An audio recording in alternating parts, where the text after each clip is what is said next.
বাজান রে, বিশ্বনবী বিলালকে বললেন তুই একটু চুপ থাক, দেখি আমার আল্লাহ কি করে। ও বাবা, একটু পরে জিবরাইল হাজির।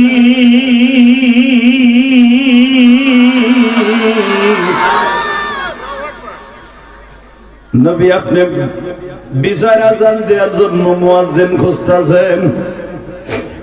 নবী আপনি কি জানেন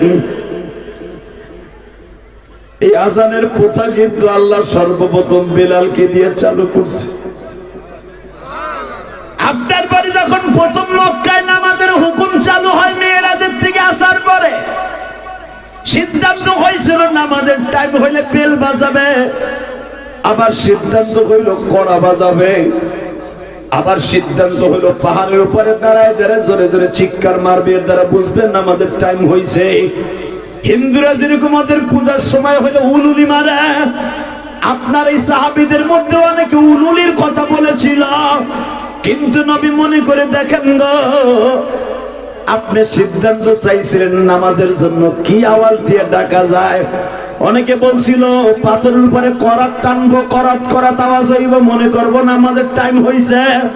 নবী 10 জন সাহাবী 10 করে দিতে তারা সিদ্ধান্ত দিয়েছিল, কিন্তু এই বিলাল শুধু একাই ঘুমের মধ্যে বলে বসছিল আল্লাহু আকবার,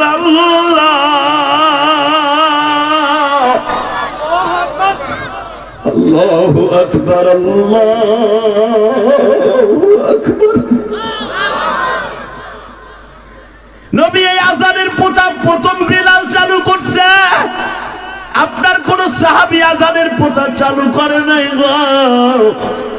এই বিলাল যদি আজকে বিজয়ের দিনে আজান দিতে না পারে, আমার মালিক বেজার হয়ে যাবে। নবী আপনার তো জানা আছে এই বিলাল কেন আজানের প্রথাটা চালু করছে এই জমিটা। বিলাল এখনো পর্যন্ত ঠিক মতো কথা বলতে পারে না, জিহ্বার মাঝখান দিয়ে বিলালের ছিদ্রটা এত বড় হয়ে গেছে, জিহ্বার ঘাও শুকাইয়া মোটা রুটি ভাজলে যেমন শক্ত হয়, বিলালের জিহ্বাটা কিন্তু এখনো ভাঁজ দিয়ে কথা বলতে পারে না। এই জিহ্বাটা নবী, সবার জিহ্বা হলো নরম, বিলালের জিহ্বাটা কিন্তু অনেক শক্ত। কারণ বিলালের মুনি বোমাইয়া যেই বদমাইশ বদরের যুদ্ধে জাহান্নামে গেছে, বিলালের জিহ্বাটারে বাজান বর্ষি দিয়ে এইভাবে চাই না এত দূরে বের করিয়া মাঝখান দিয়ে বড় একটা লোহার প্যারাক ঢুকে দিয়েছিল। একদিন এক রাত ওই জিহ্বার ভিতরে লোহাটা ছিল, জিহ্বাটা এমন টান দেওয়ার কারণে জিহ্বা বলিয়া মাঝখানে এত বড় ছিদ্র হয়ে গেছে। বিলাল পানি খাইতে গেলে ওই ছিদ্র দিয়ে বাবা পয়সা যাইত। বিলাল ঠিক মতো কোনদিন গোস্ত চাবাইয়া জিহ্বা ঘুরাইয়া খাইতে পারে নাই।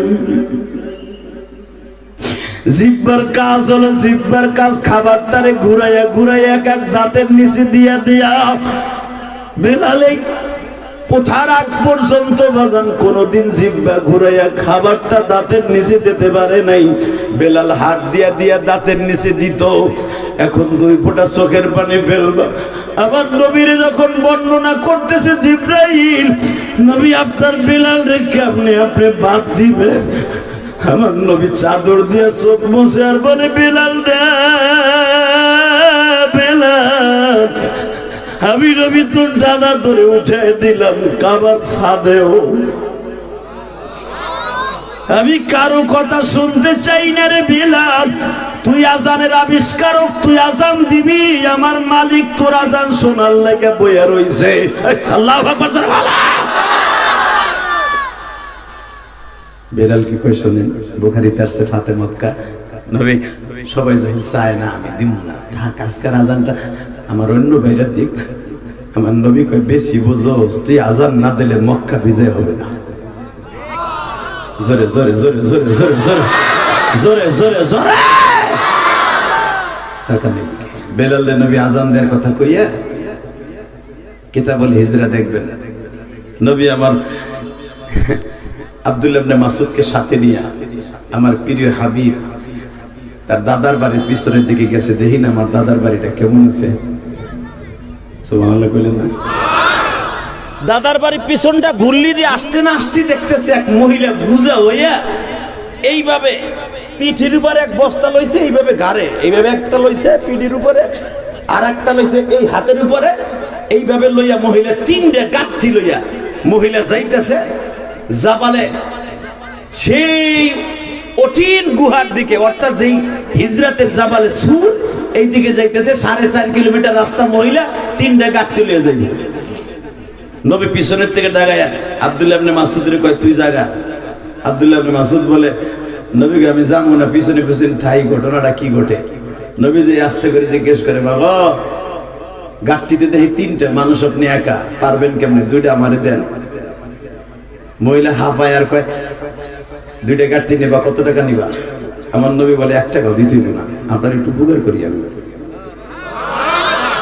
আল্লাহ সুবহানাহু আস্তে কয় বাড়ি ঘর ছিল।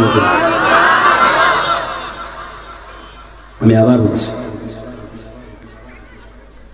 এই নবী বলে আমার 1 টাকা দিতে হবে না, গাঠি দুইটা আপনারা গন্তব্যস্থলে পৌঁছে দিই। রাজনীতি কারে করে সান্দু ভাইরা? রাজনীতি হি গেল, ঠিক না বেটে? এই জন্যই তো আল্লাহ কোরআনে কি বলছে শোনেন, লাকাদ কানা লাকুম ফি রাসূলিল্লাহি উসওয়াতুন হাসানাহ। তোমার গোটা জিন্দেগীর রাজনীতি শেখার জন্য তোমার নবীর রাজনীতি যথেষ্ট। কোন নেতার রাজনীতি শিখতে হবে না, তোমার বিশ্ব নেতার রাজনীতি যথেষ্ট। কথাটা কে বলেছে? আমি না আল্লাহ? জোরে কর, লাকাদ কানা লাকুম ফি রাসূলিল্লাহি উসওয়াতুন হাসানাহ। তোমার পুরা জিন্দেগিটা সুন্দর করার জন্য, রাজনীতি করার জন্য, নামাজ পড়ার জন্য, রোজা করার জন্য, সমাজ চালাবার জন্য তোমার নবীর আদর্শই উত্তম আদর্শ। ভালো করে বুঝলেন? এইগুলো যখন আমরা ওয়াজ করব, আপনাকে অনেক নেতারা কইবে নবীর যুগের ওই রাজনীতি এখন চলবো নি, চালাইও না, কবরে যায় দেখো তোমার কোন বাপের রাজনীতি চলে। তো কথা কর না কেন?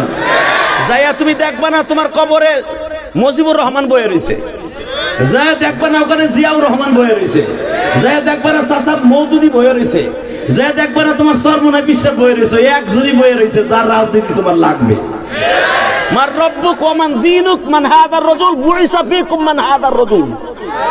3টা প্রশ্ন করবে, এইটা বলবে না বুইসা ফীকুম শেখ মুজিবুর রহমান, বুইসা ফীকুম জিয়াউর রহমান, ইলিয়াসুর রহমান, কাই হোমন্দিরপুর হোমন্দির দিকা। তোর বাপ আজকে একজনই লাগবে, বুইসা ফীকুম মান হাদার রাজুল। চিনো সেই লোকটারে? এই লোকটারে চিনোস? এই লোকটারে চিনোস? বুইসা ফীকুম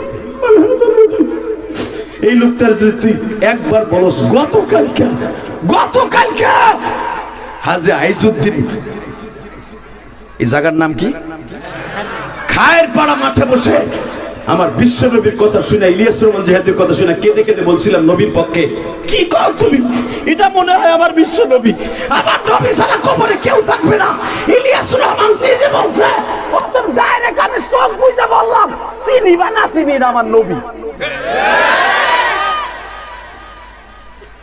তখনই বলবে কি শোনেন, আমার বাপের বানানোর কথা না, সাথে সাথে আওয়াজ আসবে, তুই যখন কইছিস এটা আমার নবী, চোখ বুঝে কইয়া লাইছ, ফাফাতাহনা আবওয়াবাস সামা ওয়া আলবিসুহু মিনাল জান্নাহ ওয়া আবশিরুহু মিনাল জান্নাহ ফাফাতাহনা আবওয়াবাস সামা লিল্লাহি তাকবীর। এই সাথে সাথে কবরের আওয়াজ আসবে, কোনো কথা নাই, তোর জন্য বিছানা বিছাই দিলাম। ওয়া আবশিরুহু মিনাল জান্নাহ ওয়া আলবিসুহু মিনাল জান্নাহ ফাফাতাহনা আবওয়াবাস সামা। জান্নাত থেকে একটা দরজা করে দিলাম, কিয়ামত পর্যন্ত আরামে ঘুমা, তোর ঘুম কেউ নষ্ট করার জন্য ডিস্টার্ব করবে না। বাজান ওইখানে কোনো নেতাগিরি চলবে না, ওইখানে এই রাজনীতি লাগবে। কথা ঠিক না ঠিক? Ready ready? বিদ্যা মহিলাকে আমিও যখন পারতাছি না, তোমারও যখন কিছু পয়সার দরকার, তুমি চাইবে না আমি জানি, আমার গাড়ির মধ্যে অনেক টাকা আছে, ঠিক আছে দিমনে কিছু লোক। নবী আমার বলে তোমার কি একটা নিতেও কষ্ট? না আমি একটা পারবো। বলে না ওইটা আমারে দাও মা, ওইটা আমারে দাও। এখন কানবেন, কি কইছে আপনার রোজা কবুল হইব না? আমি গ্যারান্টি দিয়ে গেলাম, এই কোরআন হাতে নিয়ে শাবান মাস হলো গুনাহ মাফের মাস, পরিষ্কার হওয়ার মাস। পুরা বডিটারে চোখের পানি দিয়ে পরিষ্কার করে যুবক ভাই, রমজানে তুমি যখন রমজান শুরু করবা, আল্লাহ তোমার প্রতিটা রমজান, প্রতিটা রোজা আল্লাহ কবুল করবে। এই জন্য আল্লাহ সাবান দিয়েছে পরিষ্কার হওয়ার জন্য। বাজান এবার আমার দিকে তাকান, যখন বিশ্বনবী তিনটা গাঁটটি নিলেন, আমার আল্লাহ তাকায় বলে, জিবরাইল দেখ, আমার নবীর উম্মতের পাগলের মতো দেখা যায় গো। তিনটা গাঁটটি লয়ে আমার নবী যখন বাহাদুরের মতো হাঁটে, আব্দুল্লাহ ইবনে মাসউদ দূরে দাঁড়ায় দাঁড়ায় গোপনে হাঁটে আর করে, দুনিয়ার মানুষ, আমি এই চোখ দিয়ে দেখছি নবী ছোট্ট বাচ্চার মতো ওই মহিলারে জিজ্ঞেস করে 65 বছর, 67 বছর অথবা 69 বছরের মধ্যে এই মহিলার বয়স, এই 70-69 বছরের মহিলাকে জিজ্ঞেস করে, বুড়িমা তুমি তিনটা গাঁঠি লয়ে কই যাইতেছিলা? বাবা তুমি কি এই দেশের মানুষ না, নাইজেরিয়ান না, সুদানিয়ান না, সোমানিয়ান না, ইয়ামানিয়ান? আমার নবী বলে, না মা, আমি এই দেশেরই পোলা।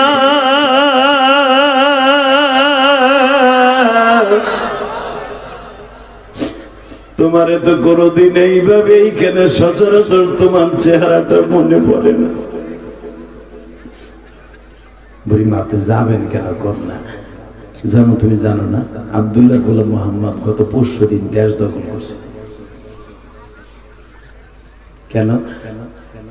সে যে জুলুম করতেছে শুনলাম, তার হাত থেকে বাঁচার লেগে আমি চলে যেতেছি। কই যাবেন বুড়িমা? চলে যাবো তায়েফে, ওইখান থেকে কিছুদিন থেকে চলে যাবো ইয়ামানে। এই দেশে থাকবো না, বাক্কা শহরে থেকে লাভ নেই। তখন মক্কার নাম মক্কা না, বাক্কা। কি নাম? জোরে কন। এ বাক্কা আর থাকবো না। নবী আমার এক হাত দিয়ে চাদর মুছে, চোখ মুছে, আর এক হাত দিয়ে বুড়ির কথা শুনে, বৌমা, বুড়িমা, আচ্ছা মোহাম্মদের পোলার ডরে আপনি চলে যেতেছেন, মোহাম্মদের পোলারে কোনদিন দেখছেন? আরে ধরা বদমাশের চেহারা আমি দেখবো, নাউজুবিল্লাহ বলবেন। বুড়িমা, মোহাম্মদের আব্বা কেমন ছিল? আরে কইও না, তার আব্বা যে এত সুন্দর ছিল, তার আব্বার মতো মানুষ এই মক্কা নাগরীতে একজনও ছিল না। বুড়িমা, মোহাম্মদের মা কেমন ছিল? আরে কইও না, হের মা বেশি দিন বাঁচে নাই তো। ভালো বিদায় আল্লাহ ভালোটারে লয়ে গেছে, খারাপ মোহাম্মদের ধুয়ে গেছে। হ্যাঁ নাউজুবিল্লাহ, আসতে কও, মরা তো মরণ সময় তো খাইবা গুতা। হে মুসলমানে বলে আবার নাউজুবিল্লাহ দিয়ে পুরো ময়দান ফাটায় হেলাই ভাই। যখন বলছে মোহাম্মদের মাটা ভালো ছিল, এই জন্য আর মা ওরে ধুয়া মরে গেছে, খারাপ বিদায়। আমার নবী কান্দার মালিক শুনতাছো? বুড়িমা কি কয়? আমি তো জানতাম না, যদি বুড়িমার ভোট না নিতাম যে আমি খারাপ না ভালো। হালাকি তুমি আমারে কইছো, লাকাদ খালাকনাল ইনসানা ফি আহসানি তাকওয়িম ওয়া ইন্নাকা লাআলা খুলুকিন আযীম। আমার চাইতে উত্তম চরিত্রের মানুষ পৃথিবীতে কাউরে বানাও নাই। এই বুড়ির কাছে আমি সবচেয়ে খারাপ। বেজান দেবা চোখের পানি ফেলাইয়া নবীর একটা আওয়াজ দিয়ে দেখায় দিবা। এইবার বুড়ির সাথে হাঁটতাছি আর কথা কইতাছি। আরে বাবা তুমি একটু আস্তে হাঁটো না, তুমি যুবক মানুষ বিধি এত জোরে জোরে হাঁটো কেন? একটু আস্তে হাঁটো। নবী একবার পিছনে যায় আর একবার সামনে যায়। জিজ্ঞেস করলেন, বুড়ি মা, মুহাম্মদরে যদি সামনাসামনি কোনোদিন দেখো তখন কি করবা? আল্লাহ জানোয়ারে মরার আগে চেহারাটা কোনোদিন না দেখায়। এইবার আমার নবী মুস্কি হাসি আর কয়, বুড়িমা কোন পর্যন্ত যাইবা গো? বাবা এই যে চলে আসছি জাবালে সুর, ওখানে আমার আত্মীয় স্বজন নাতি পোতা সবাই পালাইছে। ওখানে যাও, চলো। পাহাড়ের নিচে দাঁড়াইয়া বুড়ি আস্তে করে গুজা হয়ে এইভাবে হাতটা দিয়ে ডাক দিছে, আমার ছোট পোলাটা কই? আমারে থুইয়া আসলি, আমি মা তোদের কাছে এত অন্যায় করলাম, একবারও ভাবলি না মুহাম্মাদের বাহিনী আমারে মাইরে ফেলতে পারে? আমার অন্তত আগাই নিয়ে যা। এই যুবকটার কত সময় দাঁড়ায় থাকবে, ওরে কিছু টাকা দিয়ে যা। ও বাজান পাহাড়ের থেকে বের হয়ে আই, যখন আমার নবীর শুদ্ধ চেহারা দেখবে, বুড়ির ছোট্ট পোলা লাভ দিয়ে কয়, তোর কত বড় সাহস রে মা? ছোট্ট নাতিরে ডাক দিয়ে কয়, কত বড় সাহস রে দাদি তোর, যেই মুহাম্মাদের ভয়ে ঘর ছাইরা পাহাড়ে আশ্রয় নিছি 3 দিন ধরিয়া, সেই মুহাম্মাদের গোয়েন্দা হিসাবে আমাকে ধরাই দিতে তুই লইয়া আসছস মুড়ি।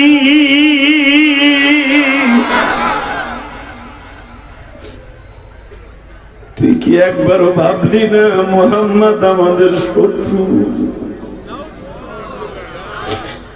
বুড়ি এইবার খারাপ থেকে বসে পড়ে গাছটির উপরে বই একবার আমার নবীর দিকে চায়, আর একবার গাছটির দিকে চায়। বাবা তুমি সত্য কথা কও, তুমি কি আসলে মুহাম্মদ?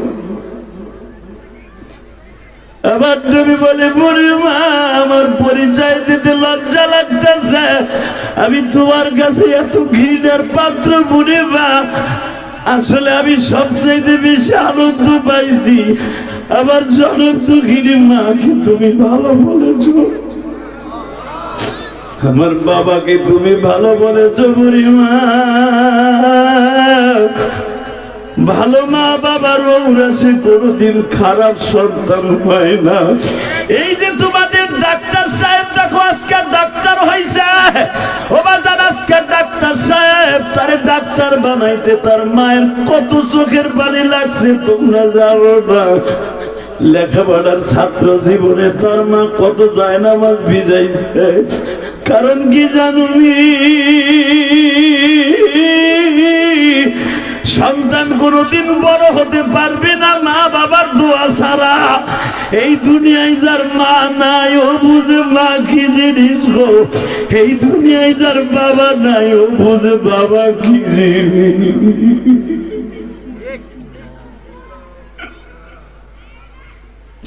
এই যাবি ইলিয়াসুর রহমান জিহাদি বাজান, তোমরা আমার জিহাদি বলো।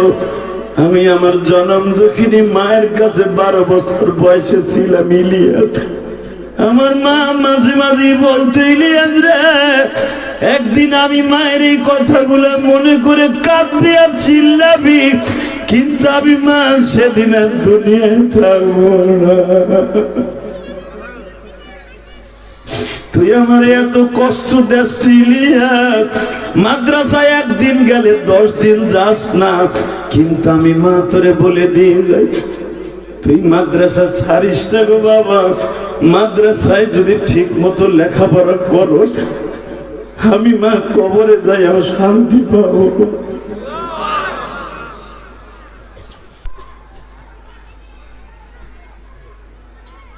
আমার গ্রামের বাড়িতে যদি কেউ আমার মায়ের প্রশংসা করে, আমি মনে করি তার লাগে আমি জান দিয়ে দেব।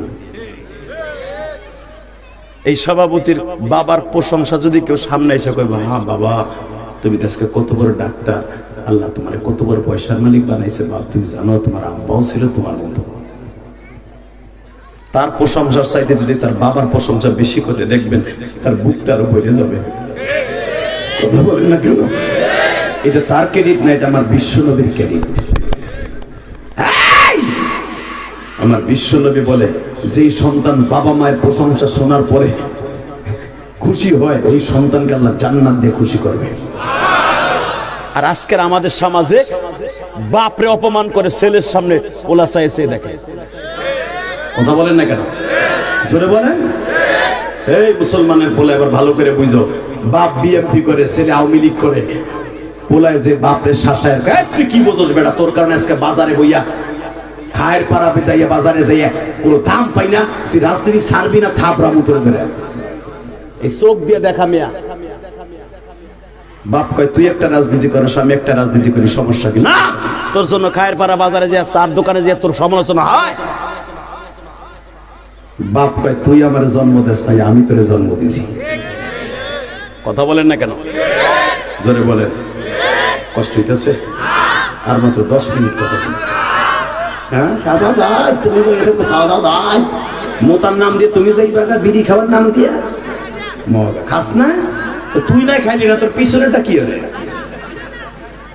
টাকা এইদিকে যত সমালোচনা চলবে একসাথে দাঁড়ায়া লাশ তওবা করে যাবো, 30টা রোজা রাখার লাগা নিয়ত করে, ইনশাআল্লাহ বলেন নারায়ে তাকবীর, নারায়ে তাকবীর। এখন আওয়াজ দে যুবক, তুই যদি সত্যিকার নবীর প্রেমিক হয়ে থাকস, রোজা কবুল করাইতে চাস, যেই মানুষটা একটা বৃদ্ধা মহিলার 3টা গাঁঠুরি লইয়া 6.5 কিলোমিটার রাস্তা যাইতে পারে বিনা পারিশ্রমে, ওই মানুষটার যদি বাংলার জমিনে কোনো নাস্তিক গালি দেয়, যদি আমার নবীর যদি কেউ বলে নবী মুহাম্মদ ছিল চরিত্রহীন, নবী মুহাম্মদ ছিল রাজনীতিবিদ, নবী মুহাম্মদ ছিল যুদ্ধবাজ, নবী মুহাম্মদের চরিত্রে ভেজাল আছে, আমার মন বলে তুই রোজা করস আর নামাজ পড়স, যা মনে চাই না করস না করস, নবীরে গালি দেওয়ার জায়গায় পুঁতে ফেলবো। রাজি আছো না নাই? আজকে ভাষা আন্দোলন দিকে দেখা দেয়। 21শে ফেব্রুয়ারি আমার শুধু হবে, 21শে ফেব্রুয়ারি আমার দেশের সালাম বরকত জব্বার যারা জীবন দিয়েছে, আমরাও জীবন দিব নবীর ইজ্জতকে জমিনে টিকায় রাখতে যাইয়া। নবীর যদি কেউ গালি দেয় জায়গায় মাইরে ফেলবো, জায়গায় মাইরে ফেলবো। রাজি আছো? আল্লাহকে দু হাত দেখায় দাও। নারায়ে তাকবীর, নারায়ে তাকবীর, الحديث الأعلى حتى إلى سلامة جادة زندباد نعرة تكبير। এই দুনিয়া একদিকে, রাজনীতি একদিকে, আমার নবী আর একদিকে। যেই মানুষটা জীবনে একটা কথা মিথ্যা কথা বলে নাই, জীবনে কোনোদিন একটা মানুষ কোনোদিন মানুষের খারাপই কল্যাণ করে নাই, জীবনে এমন একটা নেতা আমার নবী তার কর্মীদের রেখে কোনোদিন পালায় যায় নাই।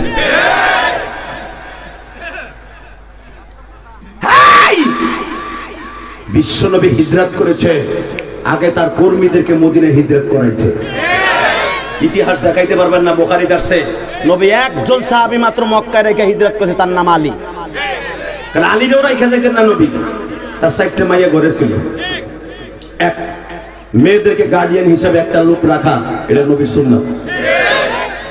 4টা নবীর মেয়ে ঘরে। আবার বেঈমানদের কিছু গর্ষিত মাল ছিল, আমানতের মাল, এইগুলা যদি নবী আলীরে বুঝাই দিয়ে না যাইতেন, সকালবেলা না দিত কইতো মুহাম্মদ চুরি করে গেছে। গান এই 2টা কারণে আমার নবী আলীর রেখে নেন, আলীরও আগে বাড়াইতো। কষ্ট হইতেছে? জোরে কোন, আরো জোরে, আরো জোরে। এবার আওয়াজ দিতে হবে, নামাজ পড়ি বা না পড়ি, হয়তো শয়তানের ধোকায় রোজা রাখতেও নাও পারি, মনে রাখতে হবে নবীর যদি কেউ গালি দেয় তাহলে জায়গায় গাইতে ফেলবো, বাজারের মধ্যে ফেলাইয়া দোকানের বাঁশ দিয়ে ওর পিঠে মুলে ফেলাই ফেলবো। সে যে দলেরই হোক বেটা, তোর দলের নিকুচি করিবে না। নবীরে গালি দিবার ওই দল আমি করবো, তোর দলের নিকুচি করি। কথা বলেন না কেন? কষ্ট হয়? 2 মিনিট, 2 মিনিট। নবীরে গালি দিলে সব মানবো, আমার নবীরে গালি দিলে মানবো না, আলেমরে গালি দিলে মানবো না। কথা বলো না কেন? আমলিকের পতন কেন হয়েছে জানো? একমাত্র আলেম উলামার চোখের বাড়ির কারণে। এই ছাত্রগুলার মনে করতে হবে আবাবিল হিসাবে পাঠাইছেন। তাহলে দেখো না, এক ডিআইজি বলছিল, স্যার স্বরাষ্ট্রমন্ত্রী আসাদুজ্জামান কামালরে দেখায় মোবাইল, স্যার গুলি করি একটারে মরে একটা, ওই একটাই পরে আর একটাও যায় না। এ জীবনের ভয় করে না পৃথিবীতে কোনো মানুষ আছে? মনে করতে হবে ওরা জীবনকে বাজি রেখে মাঠে নামছিল, আর এই দৃঢ়তা পয়দা করে দিয়েছে আল্লাহ। কষ্ট হয়? 2 মিনিট কথা বলবো, 2 ঘন্টা চাচা। আরে আমার বাপ রে, চিঙ্কাল্লাহ কাচিরি চা চাচা ঠেলা কত 2 ঘন্টা। কে চাচার নাট বলতে দিলে না? মাশাআল্লাহ, মাশাআল্লাহ। আরে এই বডি গুলোই তো স্টিল বডি, কথা বল না কেন? আর যেগুলো দেখবে একটু বড় ওঠামোটা করে, ওরা খাতার মধ্যে শীতকালে কুতকুত খেলা খেলা, ফেসবুকে মেসেঞ্জারে সারা রাত অনেকের সাথে আর বিউটির সাথে চিনকেন পাকা সিসি খেলা। 2 দিন পরে সোহে দেখে না, সোহে আফসা দেখে। কথা ঠিক না বেঠিক? তোর দ্বারা 3 মাস পরে বিয়ের পরে একটা বউ থাকবো না। ওই যে চাষাইতে লাফায় আরো 2 ঘন্টা, ওই চাষায় এখনো চাষিরে খেতার মধ্যে ঘুষায়, এরপরে বিড়ি বিড়াতে দিয়ে যায় না। আর তুই একটা ঘুষা দিয়ে দেখিস 3 মাস পরে বউ থাকবো না। কারণ তোর জিন্নাম আলী চিংকি লাকা চিকিল হচ্ছে পারা। তোর বউ থাকবো কেমনে বেটা? কথা বলেন না কেন? মনে রাখতে হবে অরিজিনাল জিনিস খাইছে আমার চাচারা। কথা কন, কষ্ট হইতেছে? 2 মিনিট, ঠিক আছে। ঘুম নাই তো? চলু ইনশাল্লাহ বলেন তো। সব মাইনে নেবে, নবীরে গালি দিলে ওর জাগায় পুঁতে ফেলবো। তাহলে বুঝবো সত্যিকার ওয়াজ ঢুকছে আর রোজা কবুল হইতেছে। এইবার রোজাটা আনার জন্য আমার নবী দাঁত ভাঙছে, রোজাটা আনার জন্য আমার নবী নিজের এই মাথার গিলুটা বাইর করছে। এই রোজাটা আনার জন্য আমার নবী টাইপের ছেলেদের বড় বড় রোডের বাড়ি খাইছে। মৃত্যুর আগ পর্যন্ত নবীর পিঠের ছিদ্রগুলো বন্ধ হয় নাই। টাইপের ছেলেরা বড় বড় লোহার কোটা দিয়ে এমন কোপ দিছে, নবীর পিঠ পর্যন্ত বাড়া হয়ে গেছে।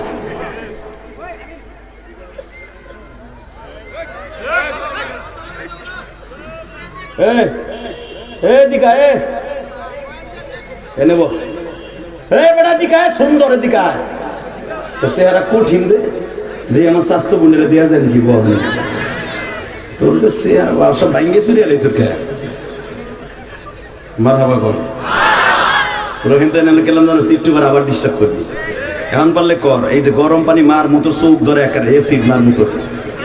মারহাবা কর। কষ্ট হইতেছে? হে বাবা, আর কি আমার খায়ের বার আনতে পারবেন? ইচ্ছা করলে আল্লাহ আনতে পারে, কথা ঠিক নেবে ঠিক। যখন আনছেন কষ্ট করে, আমরা ওর সাথে একটা বন্ধুত্ব বানাই দিয়ে দেবো ইনশাল্লাহ। বলেন তো, আল্লাহ পাক 3টা জিনিস আমার মধ্যে দিছে, 3টা জিনিস যা অন্য কোনো বক্তার মধ্যে আল্লাহ দেয় নাই। 1 নম্বরে আমার ভিতরে জেহাদি জজবা আছে। যে কোনো মাঠ 5 মিনিটের ভিতরে আল্লাহ গরম বানাবার তৌফিক আমাকে দান করছে। এই 26 বছর ওয়াজ করি, আপনি ভাইবেন না আমি 2-3 বছর ধরে ওয়াজ করি। 26 বছর আমার ওয়াজের বয়স। লেখাপড়া শেষ করছি 1999 সালে, মৌলানা পাস করছে আসলে মাস্টার্স 1999 সালে। 2000 সালে ইফতা করছি, অর্থাৎ পিএইচডি করছি। এই মুসলমানের বলা, এরপরে বক্তৃতার জগতে নামছি। আমি ছাত্র জীবন থেকে বক্তা, অর্থাৎ দাওরার বছর থেকে বক্তা। তাতে এবার আছে 26 বছর আমার ওয়াজের বয়স। এই 26 বছর ওয়াজের বয়সে, সেই 26 বছর আগেও যে আমরা টেবিল থাপড়াইছি, এখনো পর্যন্ত একই রকম কেছি। কারণটা কি জানো? জীবন এই যৌবনকে আর এই চোখটাকে খারাপ কোনো জিনিস দেখে নষ্ট করি নাই। যেই যুবকগুলো এই চোখের পাওয়ার নষ্ট করবে খারাপ ল্যাংটা ছবি দেখা, আর চোখের পাওয়ার বেশি দিন থাকবে না, মাত্র 10 বছর পরে চশমা নেওয়া লাগবে। এই যে আমার বাপ চাচারা এখনো পর্যন্ত লাইট ছাড়া, চশমা ছাড়া বই পড়ে, পেপার পড়ে। কেন? তার খারাপ জিনিস দেখে নেন। এখন এদের চোখগুলো উঠছে না। আমার আল্লাহ দেয়া বডির এই চোখটা কেন খারাপ জিনিস দেখে নষ্ট করবে? আলহামদুলিল্লাহ বলতে পারলেন না?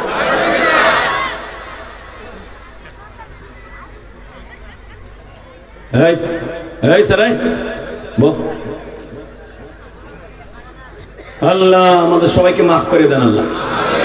এবার বলেন, দুনিয়ার সবাই অপমান করলে মানবো, আমার বাবার অপমান করলে মানবো, মারে করলে মারবো, নবীরে করলে মানবো না।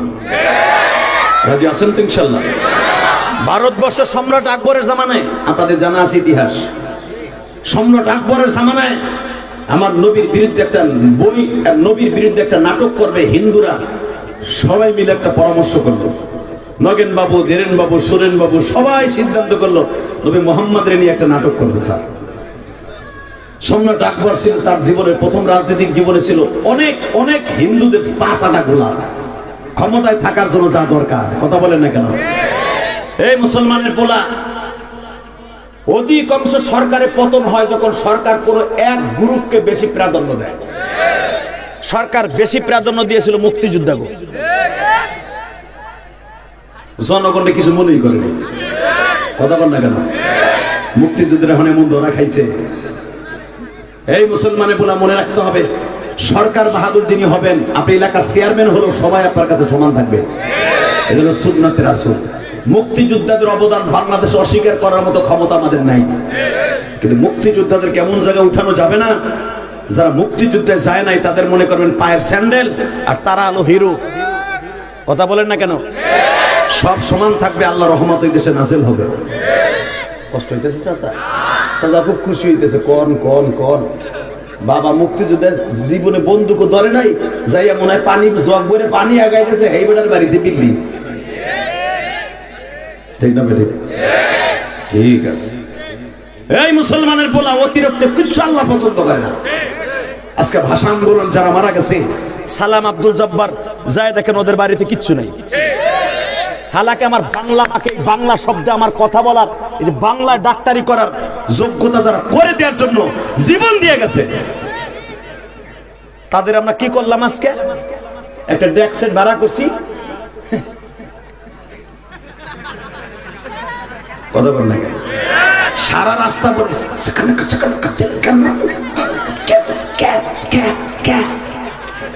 কি কপাল পোড়া এরা। হালাকে বিশ্বনবী বলেছেন, যারা শহীদ হয়ে যাবে দেশের জন্য, তোমরা চোখের বাড়িতে তাদের মৃত্যু তারিখে হোক আর যেদিনই হোক তাদের জন্য কাইন্দে কাইন্দে দোয়া করবা। এই যে আমরা হলাম মুক্তিযোদ্ধাদের বন্ধু, কারণ এই যে আজকে তাদের জন্য দোয়া করব। কথা বলে না কেন?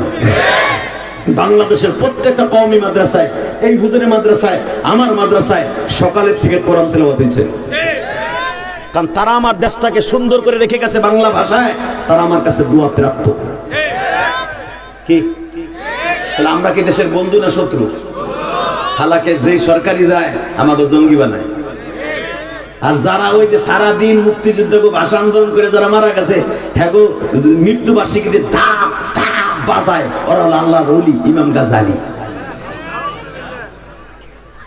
বাজান এবার আমার দিকে তাকান, জমিনের মালিক কে? কলিজার বাজানরা দে। সম্রাট আকবর যখন বলল নবী মুহাম্মদকে নিয়ে নাটক করবা, অতিরঞ্জিত কিছু কইরো না, মুসলমানরা ছাইরা দিব না, এই অনুমতিটা যখন একটুখানি পাইছে, সম্রাট আকবরের একজন বন্ধু মানুষ ছিল, দেশের দেহরক্ষী, একজন মুফতি পাস, ও বাজান লাভ দিয়ে দাঁড়ায় বলে, সম্রাট আকবর, কার বিরুদ্ধে তুমি নাটক করার অনুমতি দিলে? একবারও কি ভেবেছো যেই মানুষটা জীবনে জান্নাতের খাবার পাইয়াও খায় নাই? মুসা পয়গম্বর তার উম্মতকে নিয়ে 40 বছর জান্নাতের ভুনা গোস্ত রুটি খাইল। দুনিয়ার সব নবী জান্নাতের আরামায়েশ ভোগ করলো, আবার নবী জীবনে কোনোদিন জান্নাতের জিনিস পাইয়াও ব্যবহার করে নাই। যেই মানুষটা জীবনে কোনদিন উম্মতের রাইখা জান্নাতের খাবার স্পর্শ করলো না, ওই মানুষটার কি তুমি নাটক করার জন্য অনুমতি দিলে? এই সম্রাট আকবর, তুমি মুসলমানের সন্তান, আমিও মুসলমানের সন্তান, রাজনীতির কারণে অন্ধ হয়ে যায় না। যদি ওই মানুষটার অপমানজনক হিসাবে নাটক করো, তোমরা মাইনা নিতে পারো ক্ষমতার লোভী, আমি গরিব মানুষ, মোল্লা মানুষ, কোনোদিন মাইনা নিব না। আমি এই দিল্লিতে একা, আমি দিল্লিতে একা লড়বো। সম্রাট আকবর কয়, দোস্ত তুই বেশি বাড়াবাড়ি করিস, একটু করবো, দেখি না কি করে। সাথে সাথে বলে, এই সম্রাট আকবর, তোর আকাড়া হিন্দুরা নবীর নিয়ে নাটক করবে, আর তুই কস দেখি না কি করি, দেহা দুহা পরে প্রত্যেকটা কল্লা উড়াই দিব। ঠিক না বে ঠিক? চাচা বুদিরে হুঁশিয়ার করতে চাই মিডিয়ার মাধ্যমে, আমি আরো 1 মাস আগে শুরু করছি। এই গত মাস, আজ থেকে 7 মাস আগে এক পুরোহিত, হিন্দুকে একজন দেবতা, একজন দেব, তাদের একজন আমাদের দেশের হুজুর বলি, আলেম বলি, তার একটা পুরোহিত আছে, ব্রাহ্মণ। ব্রাহ্মণ আমার নবীকে মন্দিরের মধ্যে বসে আলোচনার মাধ্যমে বলছিল নবী মুহাম্মদ ছিল লুচ্চা। এই জন্য সে 11টা বিয়ে করছে, 13টা বিয়ে করছে। এই বদমাইশের আন্দোলন করতে যাইয়া শত শত গুজরাটের মুসলমান, দিল্লির মুসলমান রাস্তায় নেমে গিয়েছিল, লক্ষাধিক মানুষ আন্দোলন করছিল না, মনে নাই? আজকে শুনলাম ওই পুরোহিতকে বিনা বিচারে ছেড়ে দিবে। আকাড়া মুদি। আর এই পাশের আওয়াজ গুলো পাল্লা না বন্ধ করতে, কিসের সাতার পুরুষ তোমরা, আমি বুঝলাম না কিছু।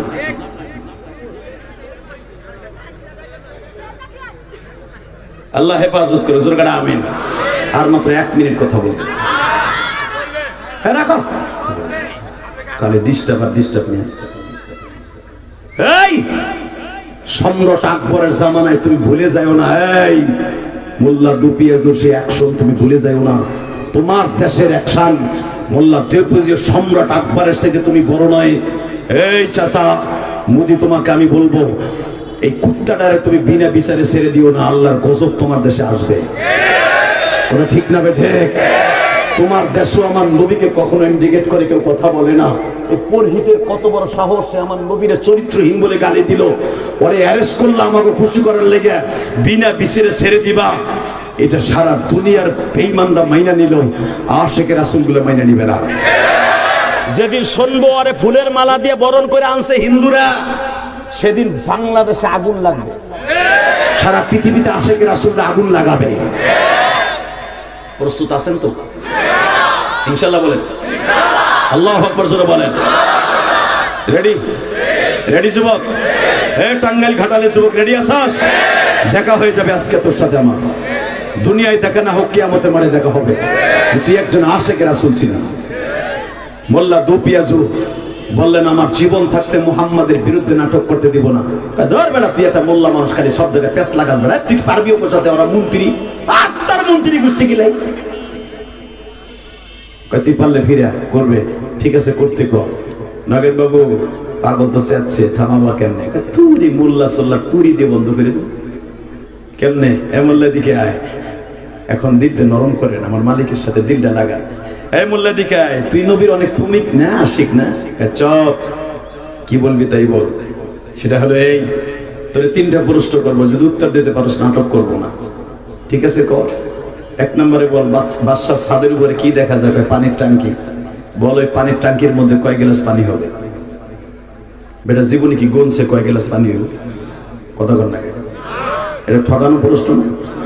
হ্যাঁ, আলেম ওলামারে ক্রিটিসাইজ করে। হ্যাঁ, একজন বদমাইশ আমার জীবনে বলছিল, ডাক্তার সাহেব কয়, হুজুর আমাকে ইসলামের মধ্যে কিছু কিছু গুরামি শব্দ আছে যেগুলো মাইনে নেওয়া ঠিক না। কয় কে? কয় অন্যায় করে একজনে ফাঁসি আর একজনের। কয় কেমনে? কয় দেখেন পিছনে রাস্তা দিয়ে যদি বাতাস বাইরে আসতো অজু ভাঙ্গে না। কয় হ, আল্লাহ যদি এই নিয়ম করতে খাইলে ওই ডুবলি হইব। শয়তানের যুক্তি তো ঠিক আছে। এই মাঘ মাসে শীতের ভিতরে পুরা 4টা জায়গা ধুয়ে নামাজ পড়তে হইব। আল্লাহ কইতো ওযু অবস্থা যদি পিছনের রাস্তা দিয়ে হাওয়া লিক করে, তাহলে ওই ঢুক যে বাথরুমে খালি ধুইয়াই বা তৈরি হয়ে যাবে। দেন বদমাইশের যুক্তি কি? আমি কইলাম, আল্লাহ তোমার বুদ্ধি আমার এই ডুহি গাই দাও। দাম করে বুদ্ধি একটা বোমা আমার মারলাম, ডোরক মারছে, ডোরক। ওই এখন ডোরক হুজুর আছে না, ডোরক মারছে। কি মারলাম? আমি গেলাম, শোনেন চেয়ারম্যান সাহেব, আল্লাহ ঠিকই রাখছে। কয় কেমনে? আপনার যদি বগলের মধ্যে ফোড়া হয়, ফোড়া চেনেন না? ফোড়া ওষুধ কোন জায়গা দিয়ে খান? ধরেন আপনার ফোড়া হয়েছে পায় বাথরুমের ওই জায়গা,